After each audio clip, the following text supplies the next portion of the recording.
ਉਹ ਤੈਨੂੰ ਤੈਨੂੰ ਕੀ ਹੈ ਉਹ ਮੈਂ ਚੱਲਾਂ ਵਾ ਯਾਰ ਮੈਂ ਕੀ ਯਾਰ ਬੰਦ ਕਰੋ ਉਹ ਯਾਰ ਤੇ ਕੰਮ ਖਰਾਬ ਹੋ ਗਿਆ ਕੀ ਹੈ ਉਹ ਮੈਂ ਰੁਕਸਤ ਨਹੀਂ ਹੋਣ ਲੱਗਾ ਮੈਂ ਲੈ ਕੇ ਆਣੀ ਹੈ ਆਪ ਹੀ ਇੱਕ ਮਿੰਟ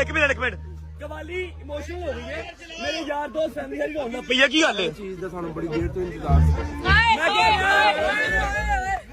ਮੈਂ कहना क्या चीज का बड़ी देर तो इंतजार थी मैं क्या तेरे वार्म पे तेरे वार्म पे तू रोन लग पिया इजी हो या लव यू